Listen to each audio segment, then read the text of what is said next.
क्या चुनाव का मतलब अराजकता है?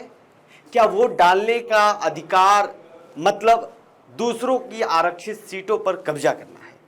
पश्चिम बंगाल में चुनाव चल रहे हैं, लेकिन इसी आड़ में रेलवे के नियमों की धज्जियां उड़ाई जा रही हैं। जी हां, कोलकाता के खड़गपुर में जा रही एक मां और बेटी को अपनी ही बुक की गई सीटों के लिए लड़ना पड़ रहा है और दलील दी गई है कि इलेक्शन टाइम है, एडजस्ट कर लीजिए। नमस्कार, मेरा नाम है पीयूष तिवारी और आप देख रहे हैं नव भारत लाइव। आज हम बात करेंगे भारतीय रेलवे की उस सुस्ती की जो उन बेखौफ मुसाफिरों की जो रिजर्वेशन को अपनी जेब की जागीर समझते हैं। टिकट हमारा, सीट तुम्हारी, चुनाव के नाम पर यह कैसी गुंडागर्दी। पश्चिम बंगाल में 2026 के विधानसभा चुनाव का शोर है, लेकिन यह शोर अब ट्रेनों के भीतर दबंगई में भी बदल रहा है। सुदेशना नाम की एक महिला अपनी बुजुर्ग मां के साथ हावड़ा से खड़गपुर जाने के लिए स्टील एक्सप्रेस में सवार हुई। ट्रेन पहले ही 2 घंटे लेट थी, लेकिन जब वो अपनी रिजर्व सीट पर पहुंची तो वहां 2 शख्स पहले से ही जमे हुए थे। जब सुदेशना ने उन्हें हटने को कहा तो जवाब मिला, अभी इलेक्शन टाइम है और हमें रिजर्वेशन नजरअंदाज करने का पूरा अधिकार है। यानी चुनाव के नाम पर कानून और नियमों को ताक पर रख दिए गए। शिकायत पर जवाब मिला, सफर खत्म हुआ, खेद है। क्या यही है रेलवे का एक्शन?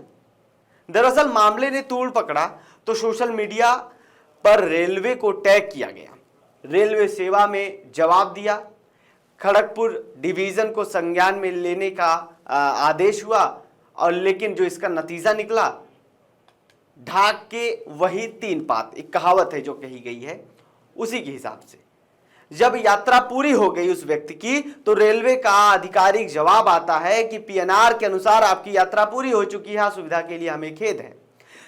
मतलब जनता पूछ रही है कि क्या सिर्फ खेद जताना ही रेलवे की जिम्मेदारी है? टीटीआरपी अब क्या करते हैं रेलवे के अंदर? उस वक्त टीटी कहां थे? उन दबंगों को ट्रेन के नीचे क्यों नहीं उतारा गया? उस सीट से उनको क्यों नहीं हटाया गया? क्या इलेक्शन के नाम पर कोई भी ऐसी डिब्बे में घुसकर सीट हड़प सकता है? सोशल मीडिया पर लोग उबल रहे हैं। कोई पूछ रहा है कि क्या चुनाव अराजकता फैलाने का लाइसेंस देता है, तो कोई रेल मदद हेल्पलाइन 139 की पोल खोल रहा है। पश्चिम बंगाल में इस 2 चरणों में वोटिंग है और 23 अप्रैल और 29 अप्रैल को जो कि बताया गया है। 4 मई को नतीजे आएंगे, लेकिन इन नतीजों से पहले आम मुसाफिर सिस्टम की लाचारी के नतीजे भुगत रहे हैं। टीएमसी और बीजेपी की सियासी जंग के बीच वो आम आदमी क्यों पिस रहा है जो अपना हक मांगता है और उसे एडजस्ट करने की नसीहत दी जाती है? रेलवे का काम सिर्फ टिकट काटना नहीं, बल्कि यात्रियों को सुरक्षा और उसकी आरक्षित सीट दिलाना है, क्योंकि उसके लिए वो पैसा दे रहा है, फ्री में नहीं ट्रैवल कर रहा है।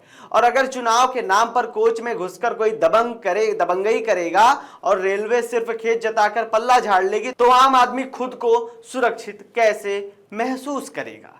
इस मामले पर आपकी क्या राय है? कमेंट बॉक्स में जरूर लिखकर बताएं। फिलहाल देश और दुनिया की तमाम बड़ी खबरों से जुड़े रहने के लिए बने रहिए नव भारत लाइव के साथ। शुक्रिया।